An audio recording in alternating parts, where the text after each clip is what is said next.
Hello friends, good morning. Welcome back again to my YouTube channel. My name is Amrik. तो friends, आप में से बहुत से एस्पिरेंट्स कैंडिडेट्स ये काफ़ी कमेंट्स कर रहे थे और पर्सनली मुझे मैसेज भी कर रहे थे कि sir HP high court clerk का जो हमारा और प्रोसेस सर्वर का जो मेंस का एग्ज़ाम है उसकी हम तैयारी करें। तो उसके रिगार्डिंग मैं ये आपके लिए एक वीडियो लेके आया हूँ। आप में से बहुत से कैंडिडेट्स के बहुत से क्वेश्चन थे, तो उन सभी क्वेश्चन का मैंने आंसर करने की इस वीडियो में कोशिश करी है। तो चलिए वीडियो स्टार्ट करते हैं। जो चैनल पे पहली बार जुड़े हैं या जो पहली बार विजिट कर रहे हैं, जो वीडियो पहली बार देख रहे हैं, उनसे रिक्वेस्ट है कि प्लीज़ चैनल को सब्सक्राइब करें, वीडियो अच्छी लगे तो लाइक एंड शेयर करें। तो बेसिकली कुछ क्वेरीज थी, आप में से काफ़ी कैंडिडेट्स जो है सिलेक्ट हुए मेंस एग्ज़ाम के लिए, प्रोसेस सर्वर के लिए भी और क्लर्क के लिए भी। तो सबसे पहली बात, तो सबसे पहला क्वेश्चन सबका ये है कि सर कि मेंस की तैयारी हम कैसे करें। सेकंड मेन क्वेश्चन ये आ रहा है कि क्लर्क का सिलेबस क्या है और प्रोसेस सर्वर का सिलेबस क्या है, और हमें कौन कौन से टॉपिक्स के ऊपर तैयारी करनी चाहिए, कौन सी बुक हमें फॉलो करनी चाहिए। थर्ड क्वेश्चन ये है कि जिस दिन मेंस होगा क्या उसी दिन टाइपिंग होगी। चौथा क्वेश्चन ये है कि क्या टाइपिंग हिंदी और इंग्लिश दोनों में ही होगी।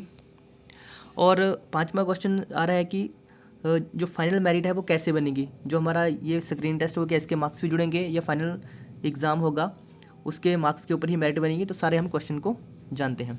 तो चलिए सबसे पहले हम बात करते हैं हमारे सिलेबस के बारे में। तो अब हाई कोर्ट की ऑफिशियल वेबसाइट के ऊपर भी आपको ये सिलेबस मिल जाएगा, आप इसकी PDF डाउनलोड कर सकते हैं। डिस्ट्रिक्ट जुडिशरी रूल्स, वहाँ पे आपको ये 70 नंबर पेज के ऊपर क्लर्क का और नीचे आपको प्रोसेस सर्वर का सिलेबस मिल जाएगा। तो वहाँ पे भी आप देख सकते हो। मैं आपको एक कम्प्लीटली बता देता हूँ कि मेंस में क्या क्या आपका होगा। तो देखिए, सबसे पहले बात यह है कि जो प्री एग्ज़ाम था आपका वो सिर्फ क्वालिफाइड नेचर का था। उसमें एक पोस्ट के ऊपर 5 कैंडिडेट्स को मेंस के लिए बुलाया गया था। अब जो है प्री जो आपका स्क्रीनिंग टेस्ट था उसके मार्क्स मेंस में नहीं जुड़ेंगे।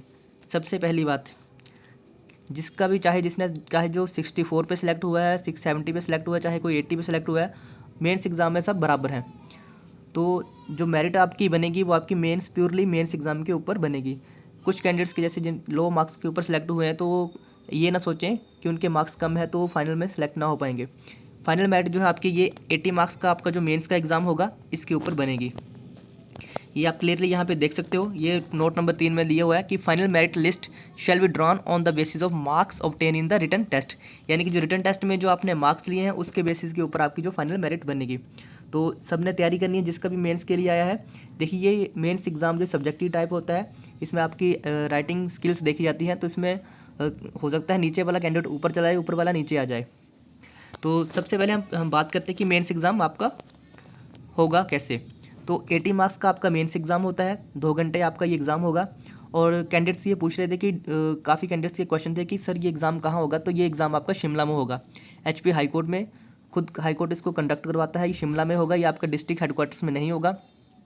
अब शिमला में हाई कोर्ट में भी हो सकता है या जुडिशल अकेडमी में भी हो सकता है, जो अवेलेबिलिटी टू स्टूडेंट्स की कितने स्टूडेंट्स हैं और वहाँ पे कितना स्पेस है। लेकिन जो पुराने जो भी एग्ज़ाम हुए हैं एचपी हाई कोर्ट के, वो सारे के सारे एचपी हाई कोर्ट रेवन्सवुड में वहाँ पे ही होते हैं, वहीं पे वो एग्ज़ाम कंडक्ट करवाते हैं मेंस। तो मेंस एग्ज़ाम में सबसे पहले क्लर्क की बात करते हैं। तो क्लर्क में आपको 80 मार्क्स का एग्ज़ाम होगा। इसमें बेसिकली आपको 4 टॉपिक्स आएंगे। सबसे पहले होगा ऐसे राइटिंग इन इंग्लिश, ऐसे राइटिंग इन हिंदी। तो आपको हिंदी और इंग्लिश में एक ऐसे लिखना है, मिनिमम 500 वर्ड्स से मैक्सिमम, ठीक है। तो ये 500 वर्ड्स में आपको लिखना होता है। 25-25 मार्क्स के ऐसे होंगे। 500 से 5-10, थोड़ा 10-15 कम भी हो सकते हैं, 10-15 ज़्यादा भी हो सकते हैं। 450 से 550 के बीच की रेंज में आप ये ऐसे के लेके चल सकते हो, कितने वर्ड्स में आपको ये ऐसे लिखना है। तीसरा है इसमें हमारी ट्रांसलेशन। 2 ट्रांसलेशन आती हैं। एक आती है आपको इंग्लिश टू हिंदी, वो भी आपकी 15 मार्क्स की होगी। एक आपकी होगी हिंदी टू इंग्लिश। तो ये आपके टोटल 80 मार्क्स का आपका क्वेश्चन होगा। ऐसे आपने ऐसे तरीके से लिखना है कि अगर फैक्चुअल बेस ऐसे है तो उसमें आपने फैक्ट्स डालने हैं, या स्टैट बेस है तो उसमें स्टैट्स भी डालने हैं। और ऐसे को ऐसे तरीके से लेके उसको 3 पोर्शन में आप डिवाइड करो, 3 पैराग्राफ में। सबसे पहले उसकी इंट्रोडक्शन टाइप पैराग्राफ हो गया, फिर उसकी मेन बॉडी और लास्ट में उसका कंक्लूजन। ये चाहे आप हिंदी में लिख रहे हो चाहे इंग्लिश में लिख रहे हो, फॉर्मेट आपका यही होना चाहिए। एक इंट्रोडक्शन टाइप 3-4 लाइन्स में आप कोई भी आपको टॉपिक है। सेकंड जो आपका मेन बॉडी है जिसमें आप पूरा लिखोगे उस टॉपिक्स के बारे में जो भी आपको दिया होगा, और लास्ट में 3-4 लाइन में आप उसका कंक्लूजन निकालोगे। तो ये आपका मेंस का एग्ज़ाम है 80 मार्क्स का। उसके बाद अब होगा आपका टाइपिंग टेस्ट। मेंस एग्जाम में आपको क्वालिफिकेशन के लिए आपको 45 मार्क्स चाहिए, यानी मिनिमम आपको 45 लेने ही पड़ेंगे, यानी कि 80 मार्क्स का पेपर है तो आप मान के चलो कि आपको 35 मार्क्स तो यहाँ पे लाने ही लाने हैं। और जो भी कैंडिडेट्स मेंस के लिए सिलेक्ट हुए हैं क्लर्क के एग्ज़ाम में, उन सब की टाइपिंग होगी, जितने भी सिलेक्ट हुए हैं उन सब की टाइपिंग होगी।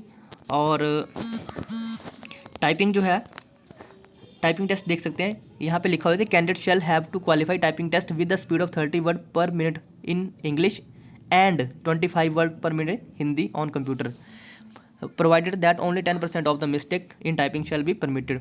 यानी कि आपको 30 वर्ड इंग्लिश में टाइपिंग करनी है और 25 वर्ड आपको हिंदी में टाइपिंग करनी है। तो काफ़ी कैंडिडेट से पूछ रहे हैं कि सर सिर्फ हिंदी में होगी या इंग्लिश में होगी? जी नहीं, दोनों में आपकी टाइपिंग होगी। आपकी हिंदी में भी टाइपिंग होगी, आपकी इंग्लिश में भी टाइपिंग होगी। आपको दोनों ही टाइपिंग टेस्ट क्वालिफाई करने होंगे और आपको मिनिमम जो है 10% की मिस्टेक है। हिंदी के लिए जो आपको जो है दिया हुआ है वो आपको कुर्ती देव 10 जो फॉन्ट होता है उसमें आपको प्रैक्टिस करनी है। तो आप जो भी हिंदी की टाइपिंग सीख रहे हो वो कुर्ती देव 10 में ही सीखें, मंगल फॉन्ट में ना सीखें, कुर्ती देव फॉन्ट में सीखें, वहाँ पे कुर्ती देव में होगा। बाकी आप देख सकते हैं 10 मिनट से आपको टाइम मिलेगा और जो है क्वालिफाई नेचर का होगा मेरिट, और जो मेरिट जो है आपकी ड्राउन होगी मेंस एग्ज़ाम के ऊपर। और जो आपकी जो टाइपिंग टेस्ट है ये आपका जिस दिन मेंस एग्ज़ाम होगा उस दिन होती है। अब ये डिपेंड करता है इस बार हाई कोर्ट लेता है कि नहीं, लेकिन नोटिफिकेशन में इन्होंने क्लियरली जो आपको रिजल्ट भी दिया है उसमें लिखा हुआ है स्पेशली कि candidate short listed for mains exam and typing test. तो जिस दिन आपका मेंस एग्जाम होगा उसी दिन आपकी टाइपिंग होगी। तो आप सब ने प्रिपेयर होकर जाना है, घर से अपना कीबोर्ड भी ले जाना है। पिछली बार तो अलाउ नहीं किया था लेकिन इस बार हिंदी टाइपिंग भी है तो हो सकता है आपको कीबोर्ड अलाउ कर दिया जाए। तो आप अपना कीबोर्ड भी लेके जाना है। जिस दिन आपका मेंस एग्जाम होगा उसी दिन आपका टाइपिंग भी हो सकती है, ये हो सकता है उससे अगले दिन हो जाए या बाद में भी कोई डेट दी जाए, लेकिन आपने इस तरह से प्रिपेयर करना है खुद को कि जिस दिन आपका मेंस एग्जाम है उसी दिन आपकी टाइपिंग होगी। मॉर्निंग शिफ्ट ने पिछले टाइम अभी हाई कोर्ट में जो रिक्रूटमेंट निकली थी उसमें मॉर्निंग शिफ्ट में उन्होंने मेंस एग्जाम कंडक्ट करवाया और लंच के बाद आफ्टर इवनिंग में उन्होंने टाइपिंग टेस्ट कंडक्ट करवाया। तो ये हमारे हो गए क्लर्क की बात। बाकी आपको मैं बुक्स अभी बताता हूँ आगे कि कौन कौन सी आपको बुक्स फॉलो करनी है और कौन कौन से आपके टॉपिक्स के ऊपर आपको एस्से और राइटिंग करनी है। आगे बात करते हैं प्रोसेस सर्वर के एग्ज़ाम की। प्रोसेस सर्वर का रिटन एग्ज़ाम जो है आपका 40 मार्क्स का होता है, 1 घंटे का ये पेपर होता है। और इसमें आप बेसिकली आपको 2 टाइप के लिखने के लिए आते हैं क्वेश्चंस। एक जो होता है आपको एस्से राइटिंग होती है, प्रोसेस सर्वर के एग्ज़ाम में आपको हिंदी में एस्से लिखना होता है 250 वर्ड का, 25 मार्क्स का ये होता है। और एक आपको एप्लीकेशन या कोई लेटर होता है वो आपको लिखना होता है 100 वर्ड्स में, वो आपका 15 मार्क्स का होता है। टोटल 40 मार्क्स का प्रोसेस सर्वर का एग्ज़ाम होगा। उसके बाद इसकी प्रोसेस सर्वर के एग्ज़ाम में इवैल्यूएशन है आपकी 10 मार्क्स की। तो ये 10 मार्क्स आपको किस तरह से डिवाइड किए हैं, 5 मार्क्स जो है आपको एजुकेशन के बेस के ऊपर दिए जाएंगे और 5 मार्क्स जो आपको आपके एक्सपीरियंस के बेस के ऊपर दिए जाएंगे। जो 5 मार्क्स आपके एजुकेशन के ऊपर हैं वो इस तरह से हैं कि 2 मार्क्स अगर आपने +2 करी है तो आपको 2 मार्क्स मिलेंगे। अगर आपने कोई +2 फर्स्ट डिवीज़न के साथ करी तो आपको 3 मार्क्स मिल जाएंगे। और अगर आपके पास कोई भी बैचलर डिग्री है तो आपको 5 मार्क्स मिल जाएंगे। बाकी एक्सपीरियंस का क्राइटेरिया दिया हुआ है, 1 साल का एक्सपीरियंस है तो 1 मार्क्स, 2 साल का एक्सपीरियंस है 2 मार्क्स, 3 के 3, 4 के 4, 5 के 5। और एक्सपीरियंस आपका जो है गवर्नमेंट, सेमी गवर्नमेंट या जहाँ भी अगर कहीं पे आपने अगर अप्रेंटिसशिप करी है तो वहाँ के बेसिस के ऊपर आपको ये मिलेगा। तो ये हमारा प्रोसेस सर्वर का एग्ज़ाम है। प्रोसेस सर्वर में भी आपको वही एस्से तैयार करने हैं जो आपको क्लर्क के पेपर में करने हैं। बहुत से कैंडिडेट का प्रोसेस सर्वर का भी हुआ है और क्लर्क का भी हुआ है, तो अलग अलग तैयारी करने की नीड नहीं है।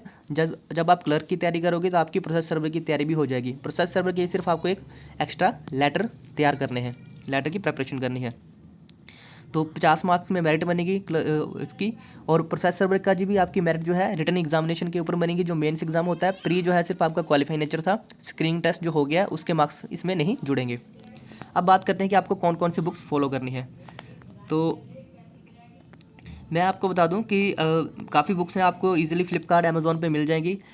आप चाहे तो एरहंत की ले सकते हैं, ये एस्से राइटिंग की बुक मिल जाएगी आपको, एस्से और लेटर राइटिंग की, हिंदी और इंग्लिश दोनों में अवेलेबल है। अगर आप इंग्लिश में ले सकते हो तो इंग्लिश में ज़्यादा बेटर है क्योंकि हिंदी में आप उसको ट्रांसलेट कर लोगे, हिंदी में आपको समझना पड़ेगा तो आपको वो ऐसे रेडी हो जाएंगे। ये या फिर ये 3 बुक का सेट है, इसमें आपको एस्से और लेटर राइटिंग है। या फिर आपको दृष्टि पब्लिकेशन की ले सकते हैं अलग अलग बुक्स, दृष्टि पब्लिकेशन की भी मिल जाती है। इनके एस्से राइटिंग निबंध दृष्टि ये हिंदी में है और ये सिलेक्टिव एस्से ये आपकी इंग्लिश में है।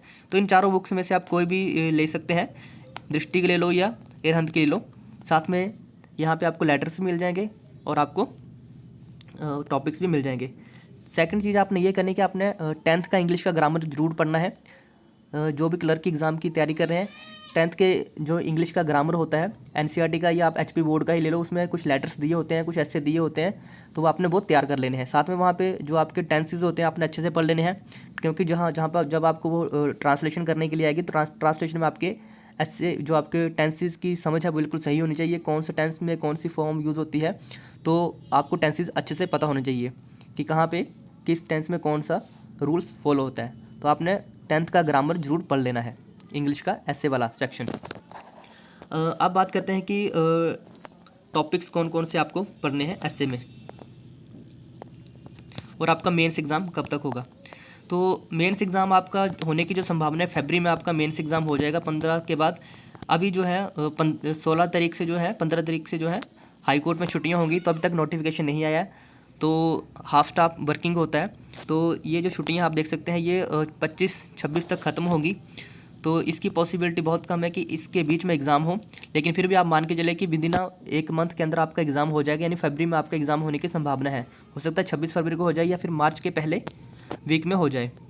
तो आपके पास हार्डली एक मंथ का टाइम है, आपको एक मंथ के बीच में ही जो सारी की सारी तैयारी करनी है। बाकी अगर मैं बात करूं कि हिंदी की टाइपिंग के लिए कुछ पूछ रहे थे कैंडिडेट्स की हमें कौन से फ़ॉन्ट में ही करनी है, तो यहाँ पे हाई कोर्ट अपनी ऑफिशियल वेबसाइट के ऊपर पहले ही मेंशन किया हुआ है। आप रिक्रूटमेंट वाले जब सेक्शन में जाओगे, यहाँ पे नोटिफिकेशन जब उन्होंने एडवर्टाइजमेंट जारी करी थी, तो यहाँ पे आप देख सकते हो, ये यहाँ पे क्लियरली मेंशन किया हुआ है, the Hindi font Kruti Dev 10 will be provided for all the Hindi typing test, यानी कि आपको कुर्ती देव 10 में प्रैक्टिस करनी है। अब आपको प्रैक्टिस कैसे करनी है कुर्ती देव की, किसी के पास लैपटॉप होगा या फिर कोई कंप्यूटर सेंटर सीखने जाते होंगे, वहाँ पे मिल जाएगा, वहाँ पे इजीली होता है। या MS एक्सेल में भी आप कुर्ती देव 10 का फ़ॉन्ट डाल सकते हो। यूट्यूब से आप कोई वीडियो देख लेना कि कुर्ती देव 10 फ़ॉन्ट को कैसे इंस्टॉल किया जाता है MS ऑफिस वर्ड में। या फिर अगर आप ऑनलाइन चाहते हो तो ऑनलाइन मैं आपको एक साइट बता देता हूँ। ऑनलाइन एक साइट है typingbaba.com करके। यहाँ पे जैसे आप गूगल के ऊपर सर्च करोगे, आपने फर्स्ट लिंक ऐसे खोलना है और यहाँ पर आपको ये देखिए यहाँ पे होगा टाइपिंग ट्यूटर, तो आपने इसकी साइट के ऊपर आपको टाइपिंग के टेस्ट मिल जाता है। टाइपिंग ट्यूटर पे आपने जाना है और यहाँ पे आपने Hindi typing tutor kurti Dev 10 second वाला इसके ऊपर क्लिक करना है और यहाँ पे आपको लेसन्स आ जाएंगे सिलेक्टिव कीज़। तो ये टोटल ये L1 L2 ये सारे के सारे लेसन हैं। देखिए हिंदी और इंग्लिश चाहे जो भी सीख रहे हैं, चाहे हिंदी सीख रहे हैं चाहे इंग्लिश सीख रहे हैं, उन कोई भी टाइपिंग सीखने के लिए लेसन बहुत ज़रूरी हैं। तो आपको ये लेसन सभी सीखने हैं, पहले इन लेसन के ऊपर प्रैक्टिस करनी है 1 बाय 1 सारे। ये टोटल जो है 80 लेसन हैं। तो अभी आपके पास एक मंथ का टाइम है, आप इजीली ये लेसन जो है कम से कम 3 बार प्रैक्टिस कीजिए इन लेसन्स की, हर कीज़ की।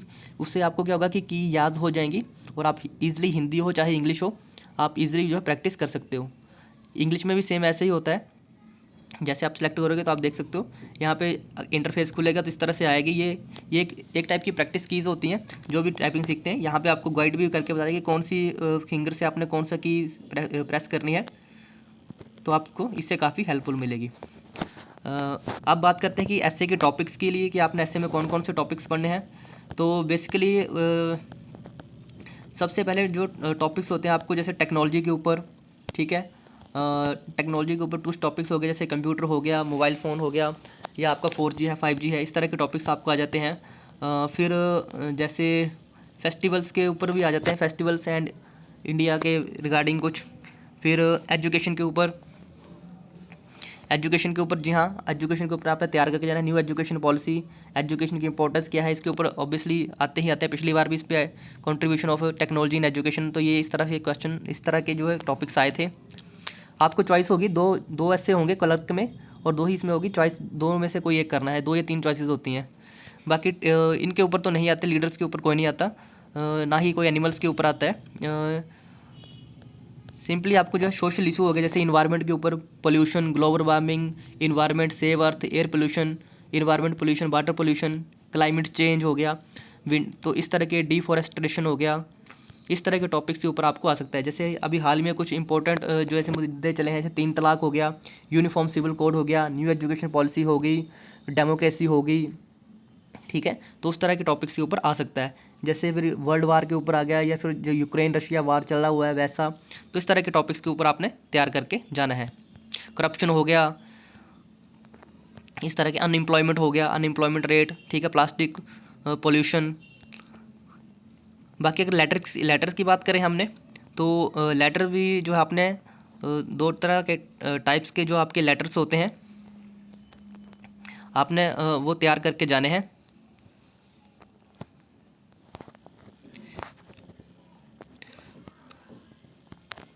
लेटर्स के बारे में आपको मोटा मोटा बताऊं, जो जिनका प्रोसेसर का एग्ज़ाम है, एप्लीकेशन ही आपको लेटर लिखने के लिए आएगा, ठीक है। तो लेटर दो टाइप के होते हैं, एक होता है फॉर्मल लेटर, एक होता है आपका इनफॉर्मल लेटर। फॉर्मल लेटर जो होता है जो हम किसी भी ऑफिशियल को, किसी भी न्यूज़ के एडिटर को या किसी ऑफिशियल पर्सन को भेजते हैं। इनफॉर्मल लेटर वो होता है जो हम अपने फ्रेंड को, अपने फैमिली मेम्बर को भेजते हैं। तो इसका ये फॉर्मेट होता है हर लेटर का लिखने का। आपने ये फॉर्मेट देख लेना है कि कैसे फॉर्मल लेटर कैसे लिखा जाता है, इनफॉर्मल लेटर कैसे लिखा जाता है। ये मोटा मोटा मैं आपको बताता हूँ कि फॉर्मल लेटर में क्या होता है। जब भी आप फॉर्मल लेटर लिखते हो तो उसमें सबसे ऊपर आपका सेंडर एड्रेस आता है, फिर एक लाइन का स्पेस होता है, फिर आपकी डेट आती है, फिर रिसीवर का एड्रेस होता है, फिर स्पेस आता है एक लाइन का, फिर आपकी ग्रीटिंग होती है, फिर उसके बाद आपका सब्जेक्ट होता है, फिर मेन बॉडी होती है, फिर लास्ट में कंक्लूजन होता है, ठीक है। थैंकफुली आप जो भी योर्स ऑब्डिएंटली जो भी लिखते हो। जो आपका इन्फॉर्मल लेटर होता है उसमें जो है आपका सेंडर का एड्रेस नहीं आता, ठीक है। उसमें आपका एड्रेस आता है जिसको आपने भेजना है, ठीक है, एड्रेस, डेट, और फिर आप डियर जो भी लिख लो, dear friend, dear my brother, dear sister, जो भी है डियर फ्रेंड। उसके बाद आप उसमें जैसे I am fine and I hope you will be fine there with your family, तो इसमें थोड़ा सा आप हाल चाल पूछ लेते हो, उसके बाद आप फिर लिखते हो। तो उस तरह से ऊपर आप ये इस तरह के लेटर होते हैं। ये आपने यूट्यूब से आपको काफ़ी वीडियो मिल जाएंगी, और जो आपने बुक्स बताई उसमें भी आपको टॉपिक्स मिल जाएंगे, तो आप वहाँ से आप देख सकते हो, ठीक है। जैसे फॉर्मल लेटर में हो गया, जैसे एडिटर को लिखना है आपने, आपके मोहल्ले में बिजली की सप्लाई नहीं है, आपके मोहल्ले में स्ट्रीट डॉग्स का ज़्यादा वो हो गया है, आपकी सैनिटाइजेशन प्रॉब्लम ज़्यादा है, या फिर कोविड-19 की वैक्सीन करवानी है, उसके लिए ऑर्गेनाइज करवाना है, ब्लड डोनेशन कैंप ऑर्गेनाइज करवाना है। ये तरह के फॉर्मल लेटर हो गए। इनफॉर्मल लेटर में क्या हो गया, जैसे अपने फ्रेंड के हाल चाल उसको मोटिवेट करने के लिए, ठीक है, उसको किसी अपने फंक्शन में इन्वाइट करने के लिए, उसको आप जो है कॉन्ग्रेचुलेशन करने के लिए एग्ज़ाम में, तो इस तरह के फॉर्मल लेटर्स होते हैं।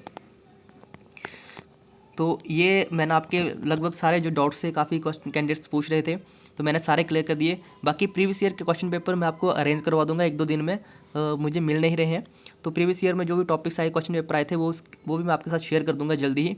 बाकी अगर आपका किसी का कोई भी डाउट हो तो वो मुझे इंस्टाग्राम पे मेरे हैंडल पे ऊपर मुझे मैसेज कर सकता है, मैं अपनी आईडी मेंशन कर दूंगा, और या फिर मुझे कमेंट्स बॉक्स में भी करके बता सकते हैं, वहाँ पे मैं आपकी क्वेरीज लेने की कोशिश करूँगा।